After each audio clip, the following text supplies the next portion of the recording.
Hey listeners, welcome to a new episode of Podcast Demastered. I'm your host, Ethan Meyer, and I'm joined, as always, by my two very good friends, Wade and Chelsea. And we got a brand new show today. We're going to be kind of taking an open dialogue about some, I guess, current. How do you say? A hot topic. How do we introduce basically something that we saw on social media that fueled some ire with us and some discussions, and we're like, hey, we should talk about this on the podcast. It's kind of hard to have a clean intro for that, so it's more along the lines of talking about film and if it's necessary for the audience member, if they need to actually relate at all to the film, if they need to have any sort of like connective tissue to either the film setting or the characters or the subject matter. Is any of that stuff really necessary to either A, enjoy the film, or B, understand it?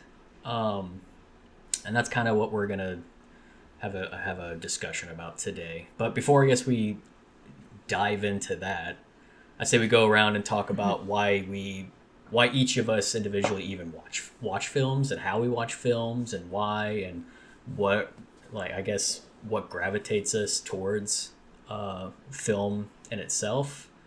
And I think that would be kind of a good springboard for the topic at large. So Wade, why don't you kick us off? Why do you watch movies?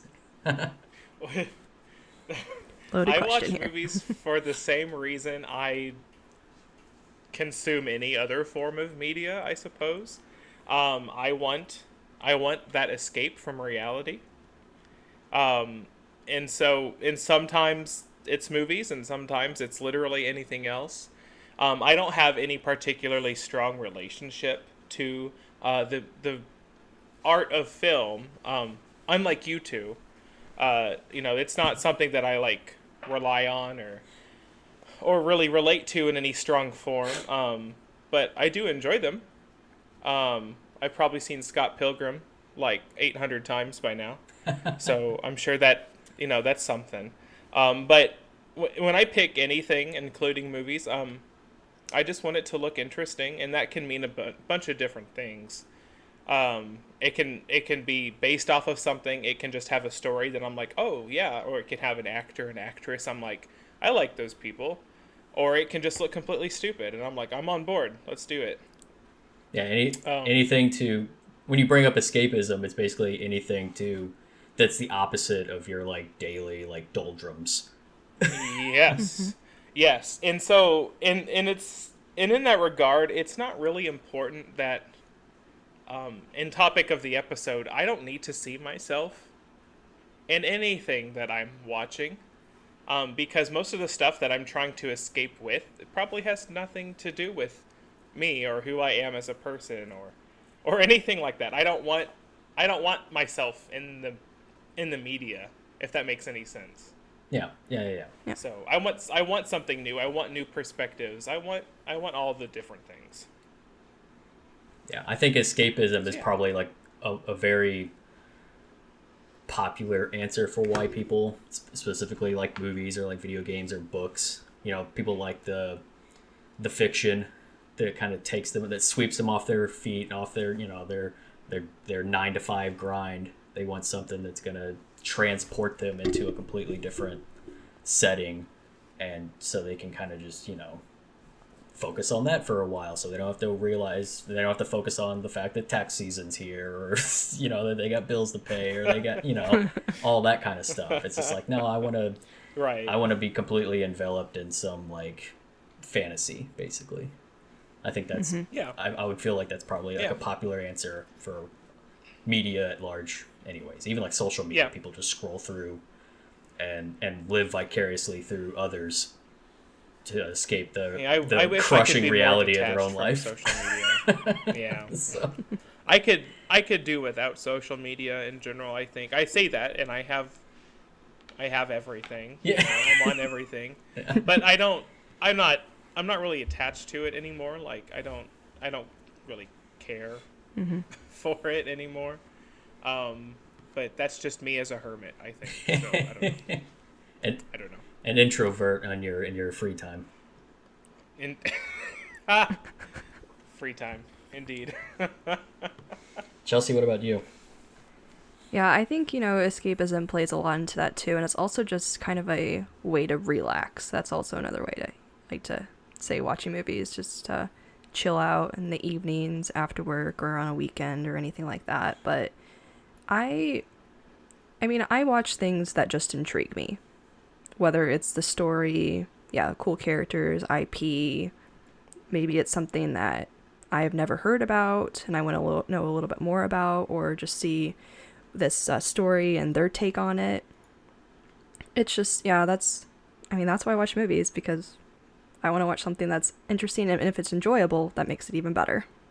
But yeah, I don't need to relate to movies. There are very, very, very few movies that I could say I can relate to that. That's that's not important to me. Ethan, how about you? I mean, yeah, escapism definitely, especially for stuff like my more mainstream stuff that I like, like Star Wars or the superhero movies, and you're like tentpole blockbuster stuff. Like that's just like popcorn fare, that's just like junk food for the brain, like it's just something where it's just like, oh, I had a really bad day, I'm going to turn on some shit that's not super controversial, or it's going to send me into like a deep thought. I can just veg out and enjoy it, something that's just pure entertainment bliss. The other reason why I like watching film and why I read the books that I read and listen to the music that I listen to and play the games that I like is I like to have I like to think a fairly well-rounded perspective on just life, and having these different stories from different places all around the world, different music, different writing, all that stuff helps me understand the universe at large, I guess. I like to question things. I like to be pushed past my like comfort zone, I guess. And it's I've always kind of sought that, I guess. So that's why I don't really. It's hard to say I have like a taste, because I kind of just want to engage with it all. And I don't relate to a lot of that stuff because a lot of it is completely outside of my realm, and that's what I like, because I want to be transported into someone else's life and see, their perspective, and it kind of helps me develop a broader range of understanding, I guess. If I just stick to, if I just stuck to stories that I could relate to, I'm not broadening my horizons. It's just like, oh, I'm going to watch this because it's something that I understand in my like daily life. That's just, I mean, if you're doing that, you might as well just stick to your daily life. Like, why even bother engaging with that in general if it's something that's a one-to-one, relatability. I like to ingest stuff that is the complete opposite of relatable, if that makes sense. It just kind of helps me. I guess understand might be the wrong word, because I don't understand a lot of things, but I like to be invested in it or consumed by it and witness it and just kind of reach out and try and touch it and kind of grasp it, whatever that may be. Even if I have such a tenuous understanding of it, I find that more interesting than not having tried at all, I guess. So,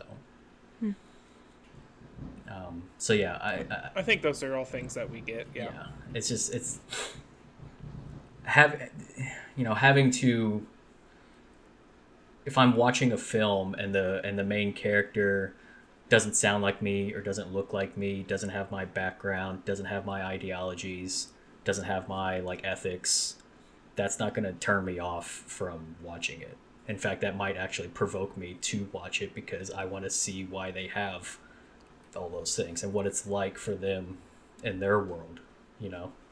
It kind of just it broadens the human experience if you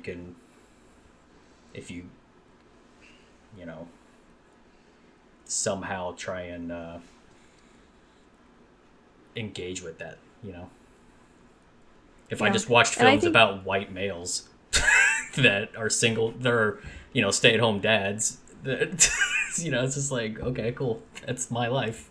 Now I'm watching someone else do the exact same shit that I do. So it's like, that's like a safe stay in the box kind of way of doing things. And some people like staying in the box and being in their bubble of reality or their bubble of understanding. But I've never had a bubble. So I just I'm not turned away by really any of that. Relating or talking about characters and everything and different than your beliefs or how you feel about things, and I think that the writing is pretty important to me, and that also helps to really engage me in the story. And I think a lot of these characters, if the writing helps for me to understand that character's point of view or maybe even sympathize with them, that also helps. But yeah, it's not automatically because I'm like, oh, I can relate to that. And it's obviously, like we said, we don't have to relate to it, but understanding a different point of view or the characters at least helps engage the story. Like if we just narrow down on film, like the writing and the acting and all the technical stuff, like all that matters to keep me engaged, because of all the things I just said about how I want to try and engage with everything. If it's done poorly, that's like not something I want to engage with. If it's just like, oh wow, this is just a bad movie, like it's not good on any level, I'm not gonna watch it. It's not because of its the themes that they're trying to convey, or the character may be this, that, or the other. It's just executed poorly, so I'm just not interested anymore. It's so with that said, I think that kind of leads into the whole inception of this episode. A lot of kind of feedback, I guess, from when the film Turning Red, which is the latest Pixar film, when it came out, there was a lot of people, specifically males, who said, "Oh, this film is no good," or "It's I can't engage with it because it wasn't made for me, because this isn't about me. Yeah, I'm not a 13-year-old Asian girl, so this film I can't watch it." And that's a very stupid take. and the fact that it was even like trending for a while, and it got a lot of people talking about, oh well, do you have to relate to the story at a surface level? Because that's surface level shit. You know what I mean?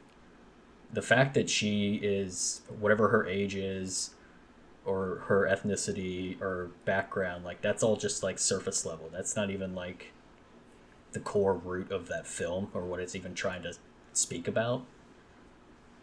And I think a lot of people get kind of caught up on just like the surface level stuff, and it's just like, oh well, this person doesn't look like me or doesn't act like me, so I obviously I can't watch this because it's not me on the screen, basically. You know what I mean? Like, I think if people actually would watch the film, I think it speaks to a much broader range than just, adolescent girls, basically. There's way more going on thematically in that film than just a coming of age story. What do you guys think about all the, I don't want to say outrage, but just like the nonsensical takes when that film came out? The Karenosity. Excellent. Yes. I just laughed my way through it all. Watching people have the audacity to be that way about it just fills me with life. um, so I was seeing the posts like, or there's the ones where it's like, oh, I'm not a 13-year-old Chinese Canadian girl. How am I supposed to understand what's happening in this movie? Or like, oh my gosh, they're talking about periods. Like, oh my god, what? Or like my favorite, like this movie teaches children how to disobey their parents.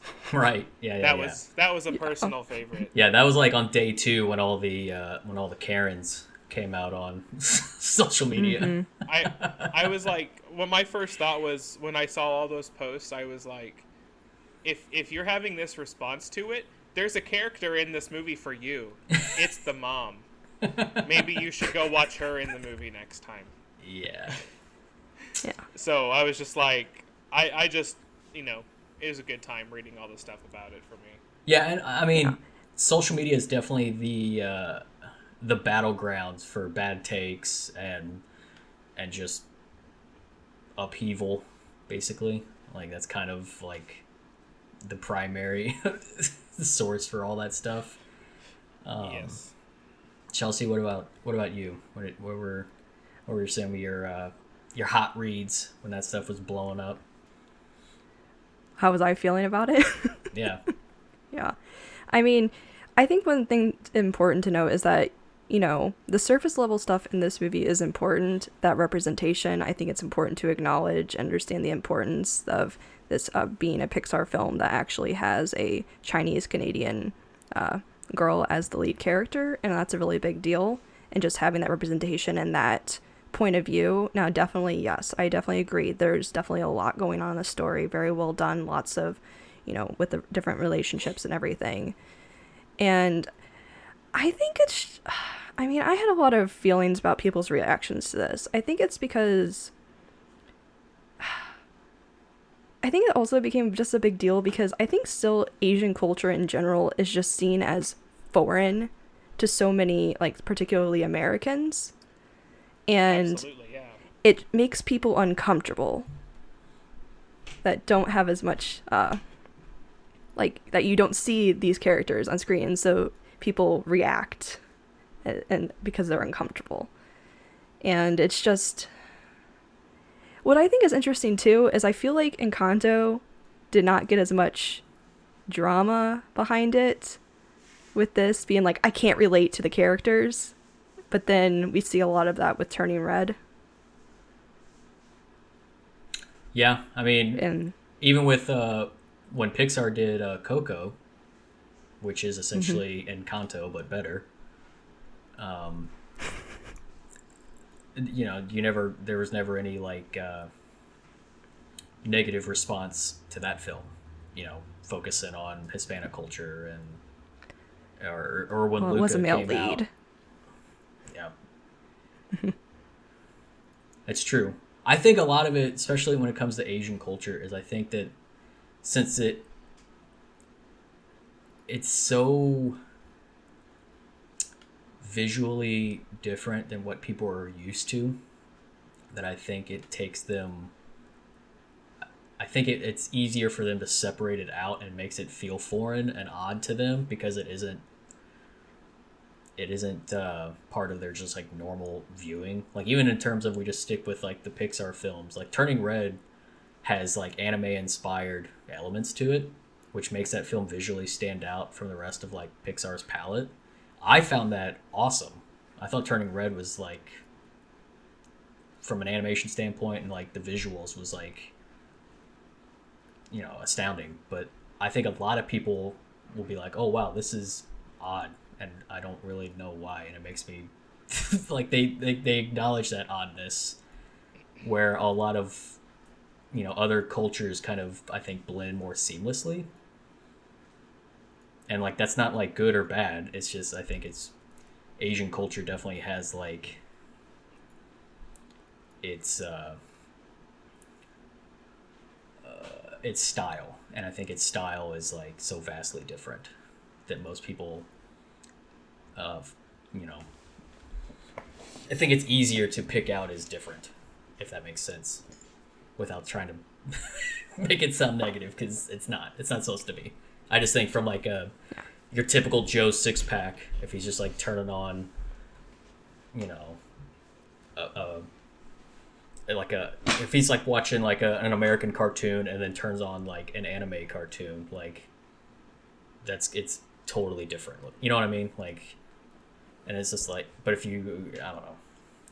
I feel like I'm spiraling down a rabbit hole here, but I think that's why a lot of people have a hard time with that culture specifically over European culture, or even, you know, his like more Hispanic leaning culture, I guess. It's just because Japanese and Asian culture in general is like has more visual differences, if that makes sense. Yeah, I don't know. There's so many strong cultural differences with Asian communities that are stereotypes, I should say. Yeah, a lot of it. That so many people will see it and they'll just be like, "I'm out." Yeah. Like they just check out because they're like, "There's no way that this is talking to me because I'm not this group of people." Yeah. But you know, people watching Encanto though, they saw a lot of their own families within Encanto without them having the heritage to go with it. Yeah. You know, in regards to like family oppression and stuff like that, having to fit a role within the family and take care of this, that, and the other at a younger age. There was a lot of that went on.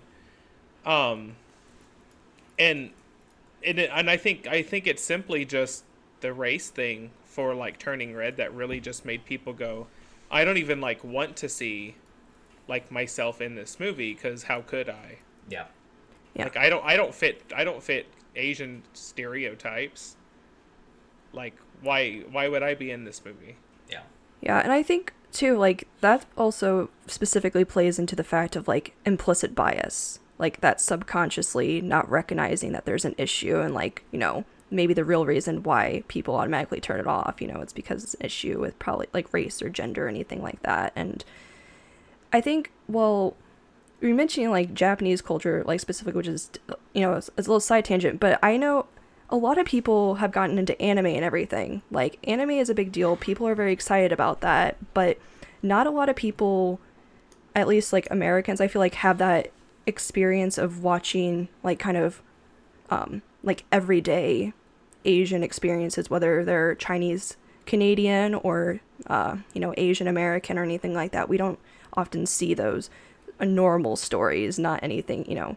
I mean, this definitely does obviously have fantastical elements, but we definitely see a lot more focusing on these family relationships, the strong relationship. Right, like the real world aspects, yeah. And I think, too, a lot of people just, like, I've even heard from people, like, close to me and stuff who've just complained about this movie, but they haven't even watched it. And there's a lot of people I'm just like, I think you just need to watch it. Like, for real. Like, it might change your mind and these assumptions you have about this movie. That's what I'm saying. Like, I think a lot of people who were complaining about it didn't watch it. And I think a lot of people didn't watch it because it's just, from a visual standpoint, it just looks different than what they're used to, and they don't like it. They may not know why they don't like it. It may be a subconscious bias or whatever, but it's just, it's something that's different from their norm, so they automatically are trying to find ways to rationalize why they don't like it. And a lot of it could just be they're parroting social media too. I haven't seen it, but I saw that people didn't like it because this, so now I won't like it because of this. Yeah, and that's definitely a problem with social media for sure. Mm-hmm. And I will agree that Turning Red, definitely, its style is very different, but I think we've seen that in general with Pixar's latest films, that we've really seen this like ownership of this like unique style for all of these films, and which is really amazing. And definitely, you know, Turning Red has this crazy unique style we haven't quite seen before, but they own it through the whole movie. They go with it. And it's just one of the best fun. It's one of the best parts of the film, honestly. Yeah. It's so, like, everything was just so cool. Yeah. If it's on screen, yes. Mm-hmm. And all those people, like, this movie also, like, spoke to me because, I mean, come on, it's these, like, teenage girls and everything, and they're like, this is like millennials being obsessed with boy bands. They like in the first 5 minutes of the movie, whenever they're like, oh, it's 2002 and I'm 13 years old, I was like, I need to turn this off right now. Like, I'm gonna hear a lot of things that I don't want to hear. It brought me back. It did, and I was like, the whole movie, I was like, yeah, we did that too. Yeah. I'm just cracking up watching, like, oh my gosh, yup.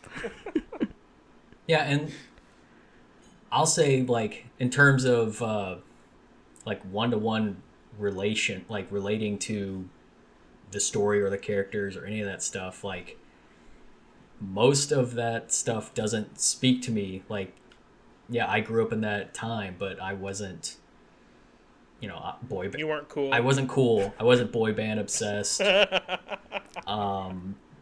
I definitely had one of those what is it, Tamagotchi? Tamagotchis? Yeah. Yes. When I saw that, I was like, oh my god, I wish I still had mine. I had like a koala bear for like years. I also had a Yoda. I never he died, had one. Like within. I had like a knockoff like Buzz Lightyear one with like the alien or something. I got a Little Mermaid one eventually that I had to share with my sister. So Ariel was dead all the time.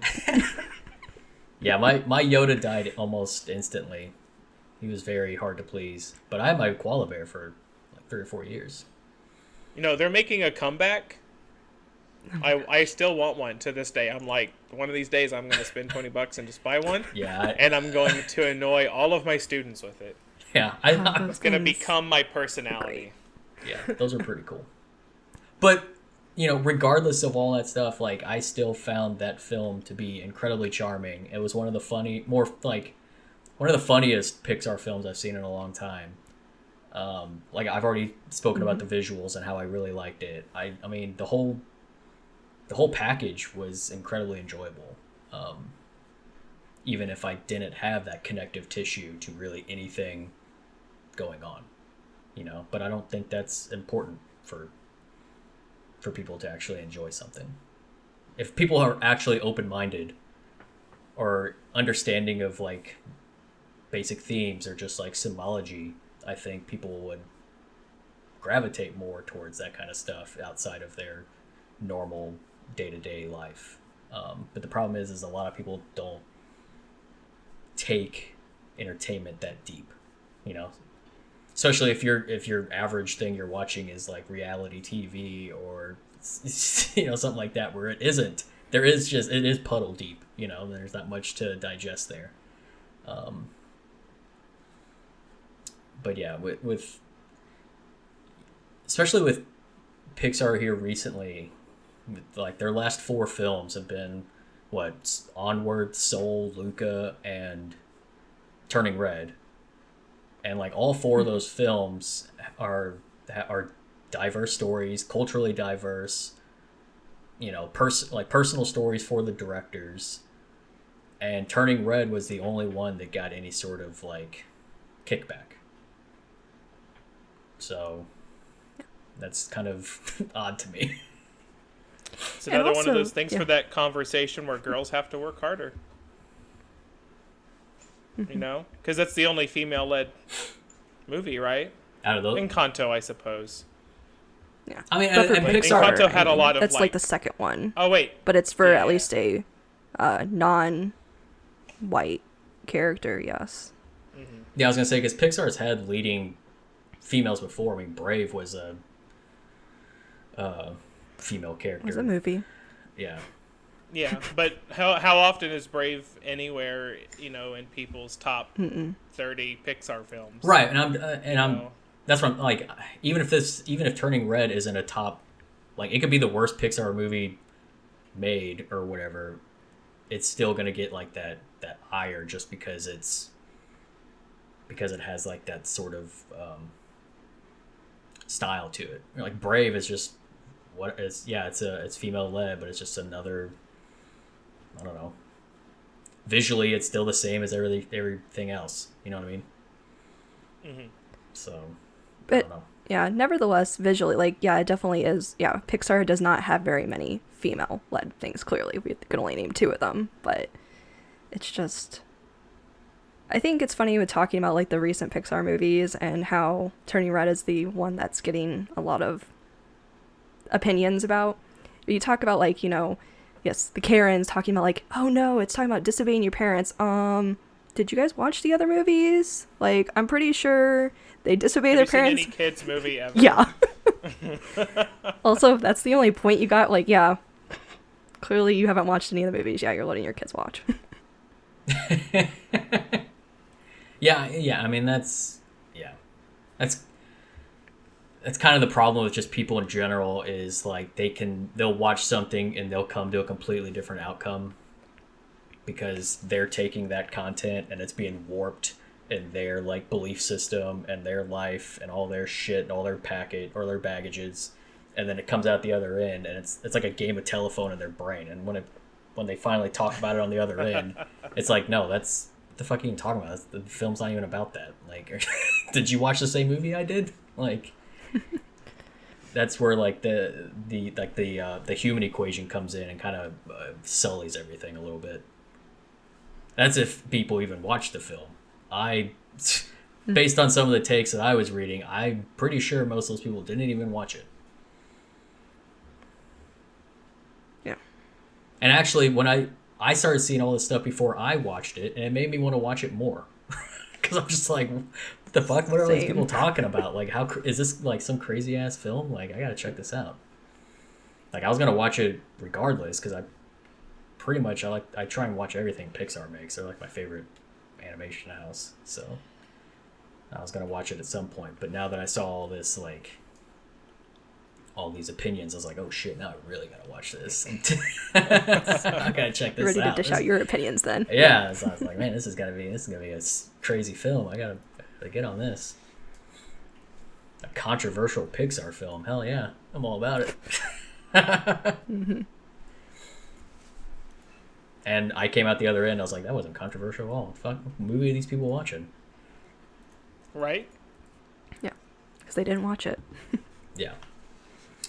So, with that being said, have you guys ever watched a film that you completely had no like connective tissue to, that you didn't like because of that? Like, has there ever been like a turning red for you where you're just like, oh, I just can't, this film does not speak to me on any level. I can't enjoy it. Like, has that ever happened? Can I look into the future and say Morbius? Yeah, but that kind of goes back to what I said earlier, where like some bad movies don't count. That's 100% gonna be a bad film. I'm already gonna. Have you seen the reviews on that already? I haven't seen like I've seen like some scuttlebutt about it, but like I'm predicting that's gonna be like a 20 to 27% on Rotten Tomatoes when that comes out. The director's already given away the post-credit scene. What is it? Do we want to spoil it? Still. We'll talk offline. We'll talk offline. I mean, we can, because it's worthless. It's nothing. It doesn't help anything. It's kind of like that movie. So like Morbius takes place in the Venom universe. Yeah, the Venomverse. Mm-hmm. The Venomverse. Love it. And who shows up at the end but the Vulture? Like Michael Keaton. I thought we saw that in the trailer. Yes, like Michael Keaton shows up in full getup, like ready to go. And the people were asking the director, like, well, like how is he there? He's not from that universe. And he's just like, oh, I don't really know, but the Vulture, he's a resourceful guy. What? It's like, what? He can travel the multiverse. Oh boy. So and they're like, well, are you trying to like kind of set up like a Sinister Six kind of movie? And he's just like, yeah. And I'm just like, I have already checked so hard out of this movie. Like, yeah, I never checked in, so I guess I can't check out. Well, also that. I can absolutely take steps back away from the line. Yeah. The starting line. But you're just like, you realize you're in the wrong line. Like, oh shit, this isn't for this film. Oh, I'm in the Morbius line. Let me go ahead and leave. Sorry. Yeah, right. I'm obviously in the wrong place. Wait another week and go watch Sonic 2. But it's not because you're not a, you're not a vampire. No, it is actually. It's because I'm not a doctor vampire. Okay? Yeah, exactly. Like, this film doesn't. I'm not a doctor vampire. This film doesn't speak to me because I'm not a doctor vampire, so I obviously am not going to enjoy it. How am I supposed to sympathize with this character? Dr. Mike. Dr. Mike Morbius. Yeah. I don't even hate Spider-Man. Like, what am I supposed to do with this? He doesn't even know who Spider-Man is. Actually, that's a lie. The director also said there's a Spider-Man already in the Venomverse. Of course. Don't ask who. Of course there is. But there is a Spider-Man that exists already. So, Fucking Venomverse. What a waste. What a waste of resources. Yeah. But, I mean, for me, it's not because I don't relate to anything in the movie that's the main reason, like, why I don't like something. Yeah, no. There's, plenty of movies I've watched that I'm like, oh, that's just a bad movie, or I just didn't like it because, oh, that story was awful, or just, oh, the act, like, it just, but no, it never comes across my mind me immediately being like, I hated that movie because I couldn't relate to it. Because like I said at the beginning, like, there are very, very few movies, and if I was even asked to name them off the top of my head, I couldn't, about, like, I see myself in this character, because I'm still waiting for that, so that would be a great bonus to a story, but other than that, it's no. I feel like if I related, if there was a film out there that I had that I related to, I wouldn't want to watch that film because it'd be boring as shit. Like... Like, I have the most boring life. Why would I want to watch it on film? I understand that completely. Like, it's not film worthy. So, I definitely wouldn't engage with it. But yeah, I don't know. It's, at the end of the day, it's just shenanigans, It's just people and their... and whatever sort of... their feelings. Yeah, whatever feelings and discrepancies emotionally or whatever. Like, I don't know how to fix them. Not going to try. It just seemed very odd to me that it had such a huge... for me, the only social media I have is Twitter, so that's where I saw it first, and it lasted for like days, and I was just like, what the shit, like forever. Like I haven't seen this in a quite a long while, and specifically for a fucking Pixar film, so it was just kind of out of nowhere. There's always film Twitter's always out there criticizing and debating, and has all these subjective thoughts for like every film, especially around Oscar season. That's like all it's been about here recently. But for a film like that, it caught me off guard. So yeah, that's part of the reason why we kind of wanted to bring it up and just kind of talk about it casually. All of us, we've all seen the film, right? Yeah. Yes. Mm-hmm. Okay. Well, no.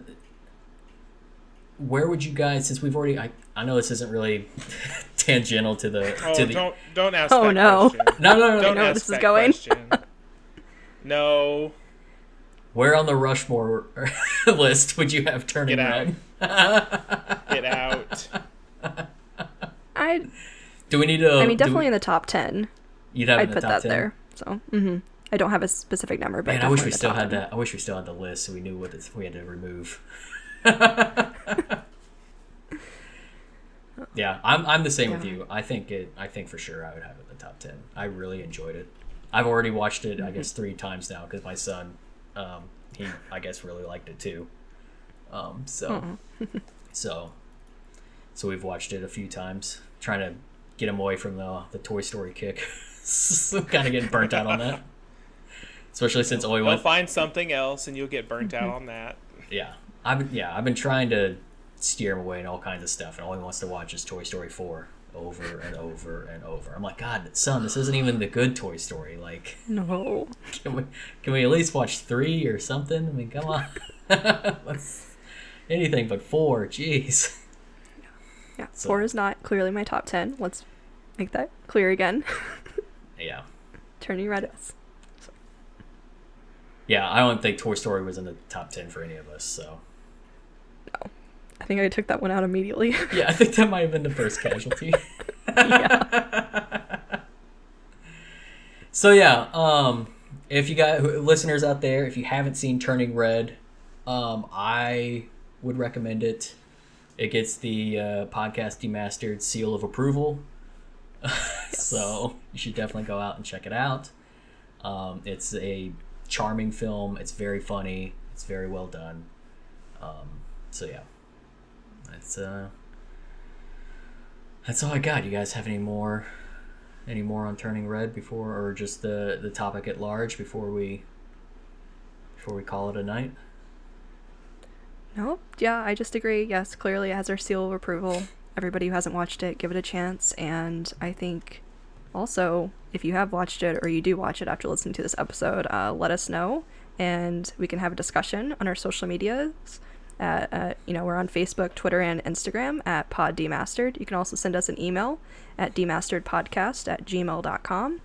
Thanks for listening to this week's episode, and make sure to like and subscribe wherever you listen to this so that you get notified about our latest episode. And, like I said, thanks for listening to this week's episode, and we hope you turn in next week.